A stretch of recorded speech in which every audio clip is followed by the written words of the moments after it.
So nakatanggap tayo ng maraming reklamo laban dito sa mga subject natin na nagre-recruit ng mga manggagawa papuntang South Korea. So ang ginagamit ng mga ito para manloko itong ating seasonal workers program with South Korea. Pagkatanggap ng Mark Money, inaresto ng mga tauhan ng National Bureau of Investigation Human Trafficking Division at Department of Migrant Workers sa isang medical clinic sa Maynila ang umano'y illegal recruiter na ito. Ayon kay NBI Human Trafficking Division Chief Senior Agent Rosalie Laguardia, nagugat ang operasyon matapos tumulog sa kanilang tanggapan ang 9 na complainant dahil sa ginagawa nitong recruitment para magpadala ng seasonal worker sa bansang South Korea kapalit ng 80 to 90,000 pesos sa sweldo. Matapos makapagbayad ng malaking halaga, bigong nakapunta sa South Korea ang mga biktima na magtatrabaho sa ng farmer. So hiningan sila ng halagang 60 to 80,000. Meron ding 150,000 na gagamitin allegedly for medical examination at saka visa processing. At pinangakuan nga sila na makakaalis sila nitong March. Pero hindi nangyari, so pinangakuan na naman sila na April daw makakaalis sila. So hindi rin nangyari ito, kaya nag-decide na sila na mag-complain sa atin. Matapos maaresto, dito na natuklasan ng mga otoridad na wala itong lisensya bilang recruitment agency.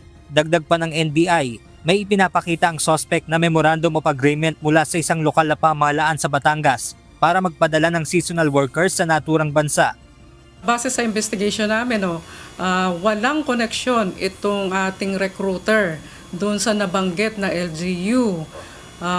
We verified doon with DMW na wala itong existing na seasonal workers program.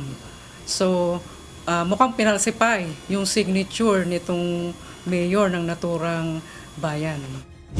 Sinabi naman ng NBI na naghigpit na umano ang Department of Migrant Workers sa proseso ng seasonal worker dahil may ilan umano na sinasamantala ito para makapangbiktima.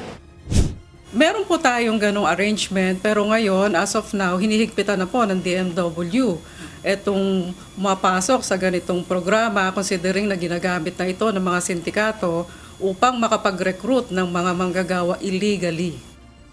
Kasunod ng insidente, nagpaalala ang NBI sa mga nagnanais sumailalim sa naturang programa na makipag-ugnayan sa DMW upang maiwasan na mabiktima ng pangloloko. See to it na ma-verify nyo with DMW na may kaukulang lisensya itong mga recruiter natin.